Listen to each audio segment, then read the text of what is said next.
Hello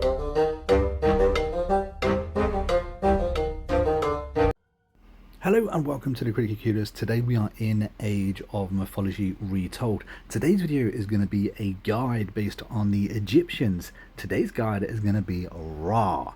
Now Ra is a really interesting god that I've had a lot of fun with recently.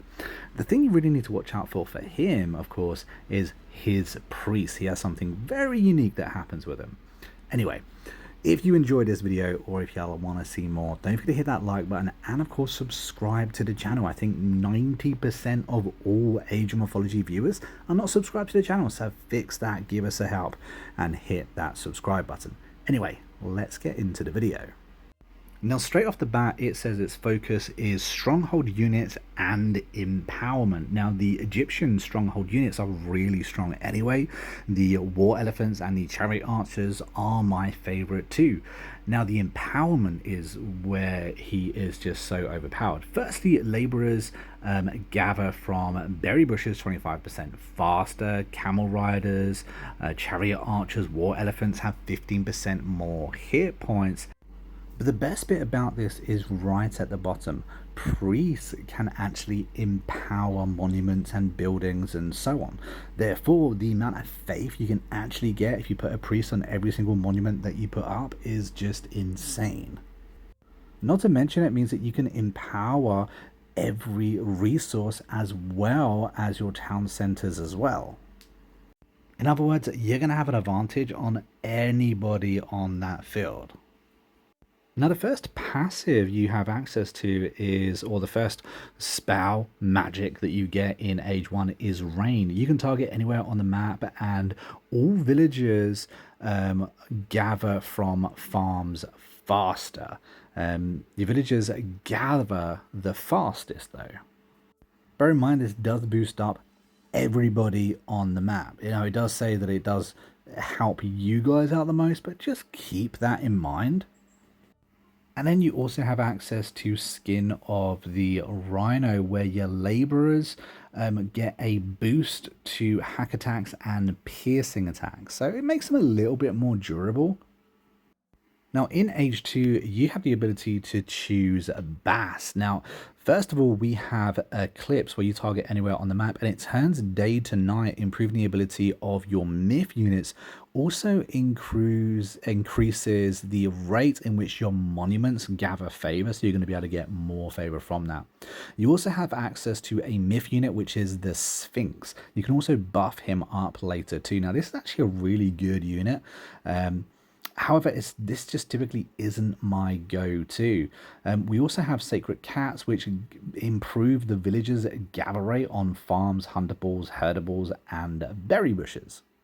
Now, my personal favorite is Ptah. Now, in Age 2, he gets access to Shifting Sands, which is just an insane ability. You get it so early on in the game. Don't forget, this is essentially a tech which is a late game tech as the Atlanteans. You also get access to these Cobras, which are pretty good range unit, which you can easily make early on in your game just by having a couple of people on wood. And then after that, you also get to buff up some infantry units.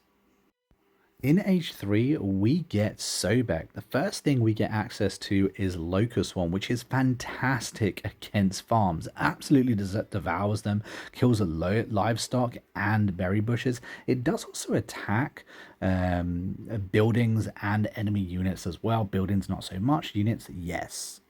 We also get a unique unit called the Rock, which it can transport troops here and there. Great for if you want to go over water. You also get a myth unit, which is a crocodile. It has a bejewel on it. You can buff him up, and he's really good against human soldiers as well. I also really like Sun-Dried Mudbrick, where it boosts the hit points of buildings, reduces the gold cost, and reduces the build time. But it does increase the Titan Gate build time. Alternatively, we can have Sekhmet, which is my personal favorite. The citadels are so powerful, and the scarabs are they just demolish buildings, have a great hitbox, and really good Really good attack as well. Really, really meaty. You also get a chance to boost them up. In Age 4, we're going to jump to Horus. Now, Horus has access to Tornado, which is very good against units. Infantry units, not so good against the bigger myth units, however. You do get access to Avenger, which is the epitome of a glass cannon, essentially. Really good, fast attacker. However, I'd recommend picking Osiris. The sons of Osiris are very powerful. You turn one of your pharaohs, which is a unique being for the Egyptians, into essentially a demigod, a lightning throwing, shooting demigod. You also get access to mummies, which is a very powerful myth unit. If they kill people, they can turn them back as minions. So you can kind of grow your army this way. And that one pharaoh that you have, you can actually turn to two. Now, as the Egyptians, you have laborers. These cost 50 food in order to make, and you can have up to 100 of them. I'd recommend doing so as quickly as possible. These are really interesting race because the laborers can actually pretty much build every single building straight away for almost no resources, and 9 times out of 10 when it does cost a resource, it's actually going to be gold that it costs. But as you can see, the farms cost gold, but the granaries and the lumber camps are absolutely free, including the houses. You can actually have someone technically on the houses straight away building all 16. The monuments, however, are rather costly. Not to mention, I did just mention it, but I do find playing as the Egyptians, you do struggle with gold. So seek out those gold veins as quickly as you can, because if you're playing the Egyptians, they are gold thirsty. Now, the monuments are also very important. You want to put them up as soon as possible. The monuments are a way for you to earn passive faith. In fact, that's how the Egyptians gather faith, is through those monuments. You can also empower them, obviously, as we said, through the pharaohs and through priests, which we'll talk about again later. But it's the monuments that do cost money. Now, these monuments actually empower buildings, so make sure you put them in a place where you think that you're going to be building up your cities. Obviously, if you're putting down those monuments in advance, it can be a little bit difficult. So just look at the radius in which these monuments can empower buildings. Also, when they are being empowered by a pharaoh, that radius usually increases.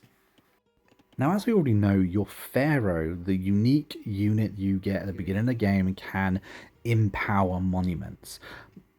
But what's unique about Ra is that his priests can actually empower monuments as well, meaning, as I said, you can have 5 priests on 5 monuments and earn amazing early game faith. You can also put them on any building you want, even towers, to increase the fire rate of that. So keep it in mind. I think when you play as Ra, you're going to be wanting to use a lot of priests. The priests can also scout, which is something that Isis priests, for instance, can't do. And they can also build obelisks to give yourself a little bit of a bigger line of sight on that map. It's also through the priests that you pick up artifacts. Now, the Egyptians have access to another unique unit. This is an infantry unit in which you can train at any town center. And they are mercenary units. Now, mercenary units do cost a fair bit of gold, but if you do have the supplies, you are being attacked, you don't have the army, mercenary units train so quickly. However, you are limited to a limited supply of them, so keep that in mind. Also, as soon as they are made, their health is deteriorating, meaning that they will die relatively quickly. They really only are defense units. The Egyptians, being great builders historically, also have access to pretty decent walls. So if you want to turtle up, if you want to try and make an area relatively safe, or just, stall for time, the Egyptians do actually have the walls to be able to do that. Playing as the Egyptians, you also have the ability to build a unique building called a lighthouse. It reveals a huge chunk of the map. It does cost gold, however. It doesn't have any kind of attack whatsoever, but it can be useful if you just want to keep line of sight on that map. Now, I know I mentioned this earlier, but Sekhmet's Citadel is very, very powerful. Not only do they come, of course, with the Scarabs, which is an amazing unit, the Citadel gives your town center, your chosen town center, I might add, a significant health boost. As you can see, over 5,000 health on this building will mean that it will withstand a decent beating for a while.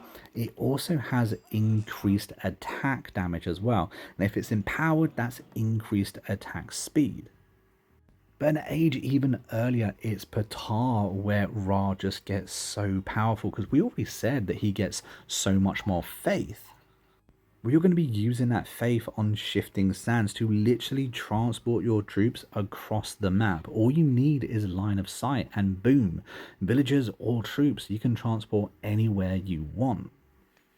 Now, in the past, I haven't been so kind on the Sons of Osiris. I felt like they needed more health than they actually had, but they have a ridiculous amount of attack damage. Now, something I didn't actually realize the first few times I played them is every single time you turn a pharaoh into a son of Osiris, you get another pharaoh, meaning that if you give it a little bit of time, you're able to make another son of Osiris. Given enough time, you're able to make an army of these lightning wielding demigods, which is just insane. These guys are really an underrated troop.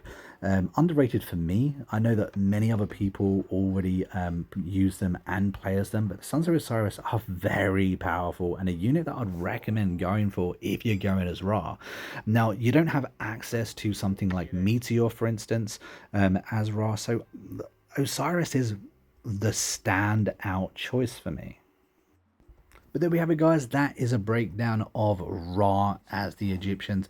Honestly, I find it really hard to choose between Ra and Set. Both of them are just incredibly powerful. The more time I have spent with Ra, though, the more I have enjoyed those Sons of Osiris. The more I've enjoyed having that extra faith. I don't think I've ever played a race where I've had just so much faith so early in a game, even without your wonder. Of course, wonders do increase the amount of faith you get.